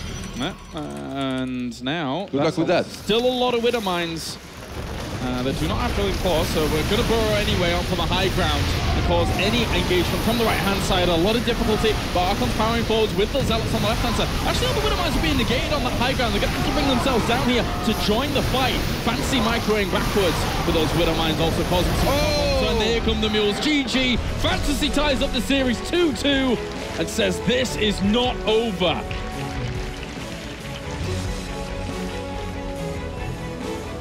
Great game here by Fantasy. Read the game perfectly, and Trap smiles to himself. Think he knows what went wrong. Pretty ballsy attempts at an all-in here, but Fantasy just too solid to fall to this. Well, that means now we have our game number 5 on the way. One final break before we get to that here at the Intel Extreme Masters World Championship.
Welcome back to the Intel Extreme Masters World Championship as we find ourselves in game number 5 between Fantasy and Trap. Trap started the series off very well, taking the first 2 games, and Fantasy has decided to turn on, well, Brood War mode, basically, and has now come back, tying up the series, forcing us into a game number 5.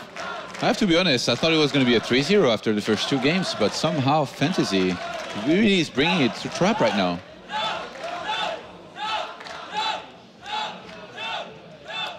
Crowd a little bit divided here at the moment here in Katowice. They like both players. Let's just leave it at that. Yeah. Trap has probably made himself a few fans even just from the first series he had into this one as well. Of course, you know, we've seen a lot of Trap in the past. He has had a few good tournament results here and there, but in terms of the reputation that precedes him compared to someone like Fantasy from his old Brood War days, it's not as heightened as one would say. So now on Vani Research Station going into game number 5, is this just anyone's game from here? I think so, yeah.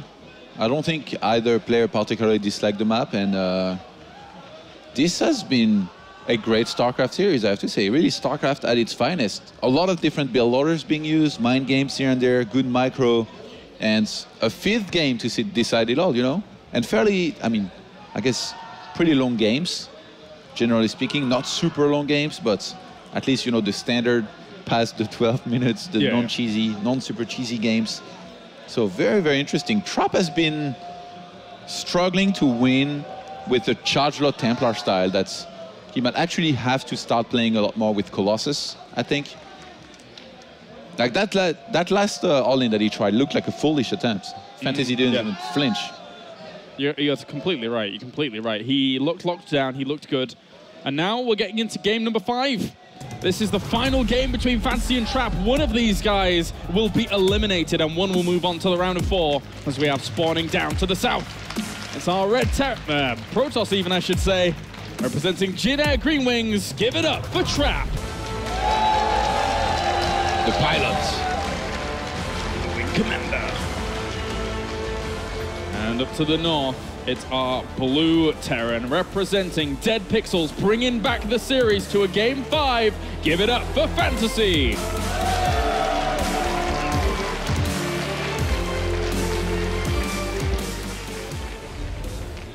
Commence center first or not?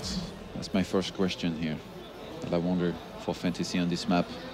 Let's do nothing in half measures and say yes. Actually, probably, yeah, let's go yes, because why not? It'd be crazy.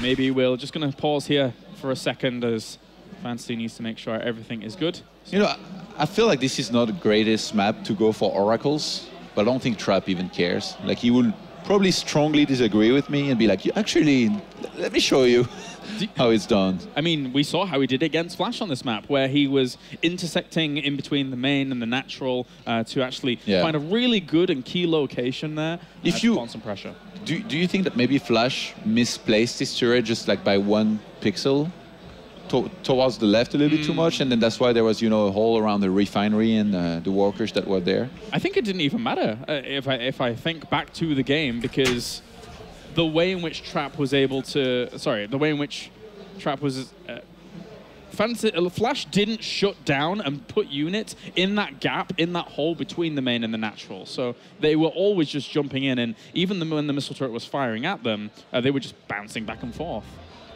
Where's the mass turret, though, Kailaris? Where are these 2 turrets? Back in the Warcraft 3 days. Oh. We made a lot of towers. We made a lot of god towers as human players. I did in my custom games. Some of us. I only played tower defense, so I made a lot of towers. I'm not surprised. I was never any good. I was never any good at Warcraft 3 competitive 1v1.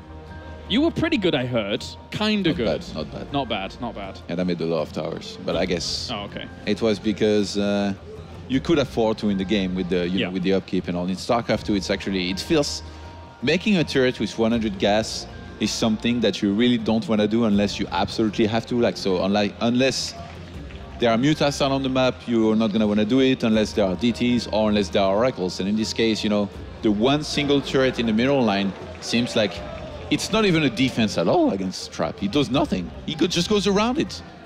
The only way you can completely shut down his oracles is if you go for a Widow Mines, and even then, on Catalina, he found a way by detonating the Widow Mine, which he kind of knew, he felt was going to be there. Yeah.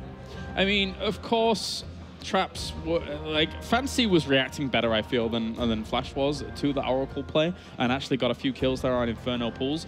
But despite all that, there were still 20 worker kills for those oracles, for the 3 oracles across all that position. So for now, we're just sorting out some of the small issues that Fantasy has going into Vani Research Station, and then once they are sorted, we'll be good to go into game number 5 again. But this is only Series 1 of 6 series that we have today. We're playing all quarterfinals, as well as our 2 semifinals. So by the end of the day, we will know our 2 finalists in the World Championship, gearing up for tomorrow, which will be in the stadium.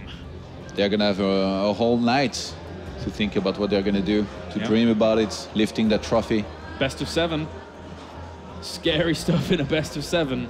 And if Hero makes it all the way there, he doesn't want to be repeating the nightmares that caused him to forget his previous visit to Katowice. So, well, he's already going to win more money this tournament than he did at the last one. He already has, That's that, Kailash. Yeah. Well done, Hero. He's already guaranteed $3,000. Last time he won 0. That's already quite nice. Yeah, it's not too bad. It's not too bad. I'm still just waiting for Fantasy now. I would join in with the Mexican wave, but my cable for my headphones is a bit too short, so I do apologize. They are doing great on their own, Kailash. They are. They're a fantastic crowd. It's always a pleasure to be in Katowice here. We've been here 3 years running now. 3 years running for our World Championships. Actually, the first time we came here wasn't the World Championship. The first time was a mere stop, and then we realized, oh, actually, Katowice is kind of amazing. So let's just come back here for the World Championship. And let's never leave. Let's make it the World Championship every year, hopefully. Oh, yes. This is definitely become one of my favorite stops. Definitely, definitely. It's always a highlight at the start of the year is Spodecking here in Katowice.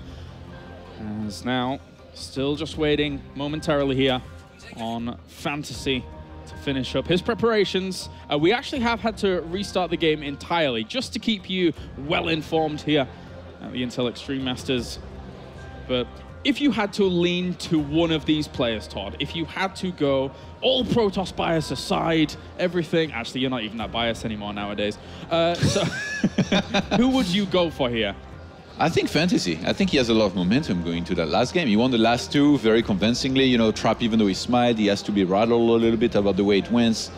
Like if those, if those games had been close, like if his last all-in had been really close, he might have been thinking, oh, like the execution was not there, I can do a lot better. But honestly, it just looked like a foolish attempt. He just got in there, attacked, and was completely destroyed. Fantasy didn't even break a sweat in those attacks, I think. So, yeah, gonna be difficult here for Trap to, stay in the zone. Maybe an Oracle, like if he can get a good early on advantage, which he's done very well in the first 2 games, then maybe. But I think Fantasy right now is being way too careful to let that happen and let the momentum shift away from himself. Well, let's get into it then. Game number 5. As much as we've been praising this man up to the top, he has had to work for his victories here at the Intel Extreme Masters as our red Protoss. Representing Jin Air Green Wings, it is Trap.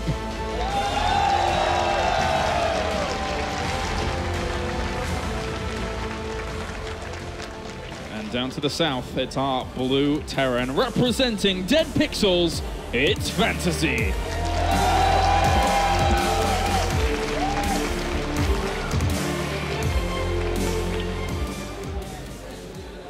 On this map, I wouldn't be surprised if Fantasy, again, he has a fairly standard game plan with going to, medivacs not too late, starting to drop here and there the natural. We've seen quite a few very, very good drops actually on this map, especially I think it was the one by Flash, where he went around, that 3rd base right behind the middle line and then ended up dropping in the main all the way around it. This really wasn't expected, and then in the end did a lot of damage. So definitely one of the things to look out for here. Rax on 12? Is he going to go gas 12 as well? May do. The Reapers have fared well. Fantasy loves his Reaper opener. Yeah. Even on Vani here, apparently. A lot of room to jump into that main base and then potentially jump out as well. Just get some good information as to what your opponent's up to. It's always nice at the beginning. Spot those double assimilators. But he has been sending NSTV forwards anyway, and then using that Reaper to then later on spot if it is a one-base tech, which has, it did well for him on Inferno Pools. It spotted in and saw that there was eventually the Nexus. What's the hardest map to actually jump in, I wonder? Wasn't it Expedition Lost? Oh, it's one of them. Yeah. Imagine like on the next batch of maps, they put barbed wires on the all around. Stop jumping over our It's like fences. just for the Reaper. You can actually blink past them, but sorry, no Reapers get in. Trap is scouting for proxies. He's really worried Fantasy might go for something like that. Well, he did against Rain on this map, so no surprise, but it was actually over to the right-hand side. Trap trying to guess him out and goes to the left here to start things off. And spots the SCV, going to trail it for a little bit, make sure nothing crazy is going on. He's against a bit of a Brood War legend, and you know in Brood War, those players, they practiced for a very long time just for one single match, sometimes even in the best of one, and they threw in some crazy builds sometimes, and even some crazy proxies. Yeah, we're not showing any fear really, so now it's down to a best of one, basically in this series. He's not going to want to risk losing to some kind of proxy barracks or anything like that. So he just makes sure it's not happening, and behind this, he's going to be hiding his probe on the left-hand side, as he often does, try and dodge that Reaper timing. Actually, Fantasy is looking for it exactly in the place where it might be here. Fantasy, he knows the scouting path of Trap. He saw it. Oh, nice. Kespa players, or in this case, ex-Kespa player, they never miss anything like that on a meme. I've never seen a Kespa player have something revealed on a meme map for a second and then not realize it. They are actually so good at this stuff. Yep. They have been well trained, well versed, and being able to spot this kind of stuff. And this Moon Mothership core moves out of position to actually deny the Reaper, who does come in and start scratching away at some of the shields on those probes, but they will be fine for now. Yeah, on this map, really, the drops are going to be the important part of Fantasy's play, and Trap, by the look of things, wants to go for a Twilight. It's scouted as soon as it starts. Great scout here by Fantasy. All right. Think it's going to be Widow Mines? Yeah, I suspect so. I mean, actually, he seems to prefer Hellions. Yeah, on this map. Hellions. All right. Well, this isn't something he's really brought out too avidly in this series. Yeah. But it's certainly something that you referenced at the very beginning of this these couple of games, that it can be fraught with danger here for Trap, who's going to have to be very, very careful about when he uses his defensive cooldowns to actually deal with it. I feel like it's a bit do or die by Fantasy, because if he gets completely shut down, he's going to fall very far behind, and then we could see Trap do something like, you know, take a very quick third, like he did earlier and had a lot of success with. But if he pulls ahead, then Trap is going to be in lots of trouble, because then from there, Fantasy's macro is just ridiculously good. He actually gets 2 Widow Mines behind the 2 initial Hellions. So I think, he's trying to force the photon overcharge in the main. He's actually going to fry a few probes. And he might, he's forced, he's forced it. So the Medivac drop behind this is actually going to be so strong, because the Medivac drop is going to hit when there is not going to be a photon overcharge, which you need against this. You can't defend both bases at the same time with just 3 Stalker Skylines. There's going to be a lot of Widow Mines with these Marines as well at the front, as these units are now about to move forwards. He's not actually moving out just yet towards the front. And actually the detection is going to come in kind of late in this game. Since there is no photon overcharge, at least one of those Widow Mines will burrow no matter what, maybe even both. But I guess he has 4 Stalkers. They are trapped, somewhat knows what could be coming here around this natural. I wonder if Fantasy goes for the main. If he has the game sense to go for the main. Oh my god, he's heading towards the main, Kailaris. He's going to go, and it's not been revealed until just now with this pylon actually being able to spot it. There's actually, he queued up a Dark Shrine during all of that, but he's got to be very careful now. Retreats on out. Good retreat out there by him. And these Widow Mines just going to sit pretty. Pick up. Blink is not finished. Blink is a few seconds away from finishing. He gets himself one Widow Mine, but the Dark Shrine was dropped outside of range of where that was going on. So there is this potential threat. Missile turret is already there, though, to be able to spot any kind of threats. 43 probes to 39 SCVs. So Fantasy is doing a very good job of not letting the Protoss take off in terms of the walker count right now. And with that DT drop here, Trap is going to hope to do some damage. The missile turret is only really between the front and the main base, whereas the back is a little bit vulnerable. But if he saves up some gas, energy even, I should say, then there is the potential that he could actually drop scans and shut that down. Oh, how many observers? The observer's going back. There is only one. Okay, he's going to clean that up and then go for the natural, but more mining time is going to be lost, and 5 probes have died. 5 died. It could have been worse, though. One of the Widow Mine shots actually went into the assimilator and didn't hit a single thing. 10 workers gone down at the moment. 42 to Fantasy. 45. he has done his job in this game, and he has done it well. He's pulled ahead. Yeah. He's actually ahead in workers, 47 to 44 now. He's got full production going. It's really going to be for those DTs to do some damage. But guess what? Turrets are going up. One very well placed one in the main, one in natural. Fantasy can actually already start a third base very easily if he wants to, and start bringing the pain with drops here and there. Oh, and he sees it also, and he understands completely what is going on now. He's going to move his units to actually try and counteract this location. They have been spotted by an observer. He doesn't have detection just there yet, because they were out of range of that missile turret. They start going to work on the workers. I think he's reacting very slowly to this. I don't know why he hadn't brought everything. He's trying to get all the DTs with one scan. He's going to get just one, though. He needs to not scan too early here, otherwise the Warp Prism picks up the DTs. And there's still one DT actually going hell for leather on a supply depot, as well as a few units. Gets cleaned up eventually and loses a few workers. Trying to still hunt down the Warp Prism. If you can get that answer, deny the reinforcement, or even retreat out. And the extra couple of Marines in there. Good chase, good pursuit by Fantasy. All of a sudden, Fantasy's on 33 army supply to 20. There is no Colossus on the map. This counter-aggression, surely he's going to do some damage. If he drops well, attacks the third at the same time, could get a cancel on it. Trap did not look happy when we just saw him on camera there. He's warping in 3 Dark Templars. That's a big, costly investment that needs to do something. Even draw back the army, something like that. Because right now, Fantasy, in an unbelievable position, is actually bringing this series supply back. blocks. Fantasy supply blocked after this batch of unit that's going to come out. He's actually... Missile turret's going to go. Oh my god. Very, very quick. This is a good opportunity here for Trap. 3 of the barracks of Fantasy are not producing units. He's going to struggle in defending this back at home. DTs are getting slain. Fantasy's on top of the Nexus, where the DTs are doing a lot in terms of shutting down the mining, and all at the same time with that Nexus actually falling. Fantasy doing quite a lot of damage, but he needs to clean this up somehow. That missile turret helping out with a few Marines, shutting it down. 12 workers have already fallen, though. This is absolutely neck and neck. And the third base on location, now he's taking damage. The SCV was sniped there. He's going to need one scan for that alone. Causing a lot of problems here is Trap. He knows that he was in dire straits when it came to losing that Warp Prism with the 3 Dark Templars. The extra commitment to more Dark Templars has held back Fantasy just a little bit from pressuring forwards. That supply block, Kailash, it was just massive. So important not to get supply blocked at this point in the game, and 3 of his barracks weren't producing, the Marauders and Marines they wanted to be making. Finds more, and there's no units here to deny this Dark Templar. How did this guy get in? He's been sat there for a while. 2 extra Dark Templar are going to go to the natural. There is a missile turret there, a few units to boot. Yeah, at this point it's not worth it anymore to invest into this, because I don't think it should do any more damage. And Trap is getting charged. He's still making Colossi. Oh, he's going to go for the third again. There's no units to protect this. He's going to force the cancellation. Fantasy really on top of Trap at the moment. I can't believe he's going to mount the comeback.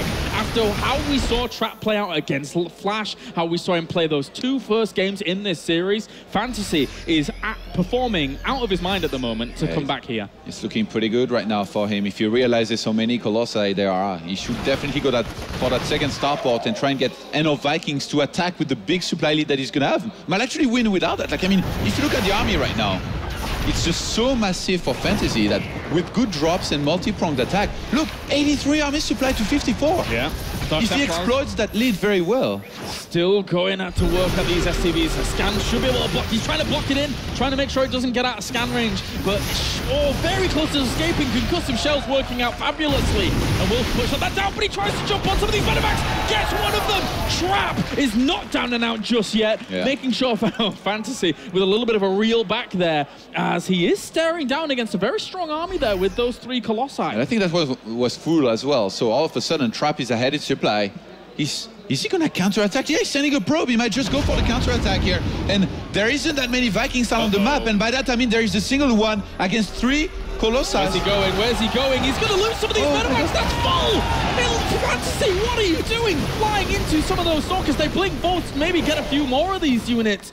But Fantasy just donated a medevac full of units there to Fantasy. 3 Colossi, Kailash. 3 Colossi with this army against only 1 single Viking. If Trap went for it, SCVs will have to be pulled. He will kill a lot of them, and then even if he trades, he will trade well. But right now he's pulling back a little bit. He's hesitating a little bit. He's going to poke with the Stalkers to try and see how much army there is.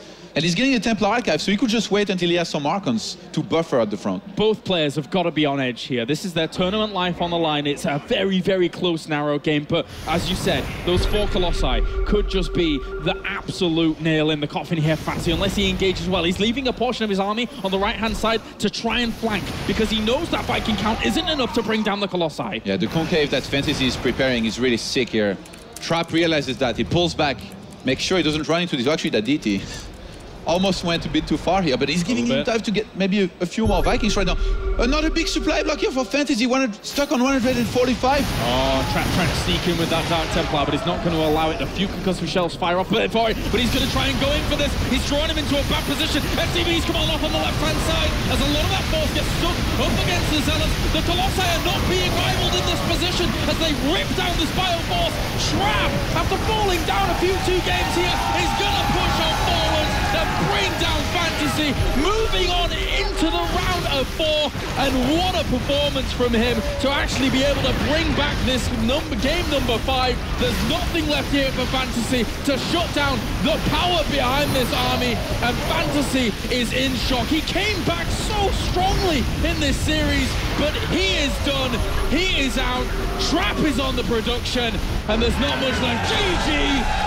Trap moves on to the round of 4.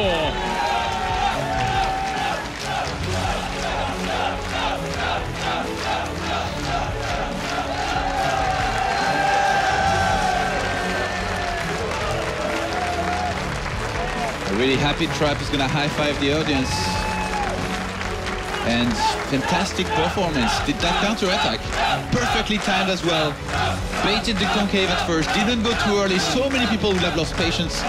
Gone for that attack and gotten crushed. But not him. He waited, went for the perfect engagement. Knew that his Colossi were going to be too much for the lack of Vikings off his opponents. Just beautiful play.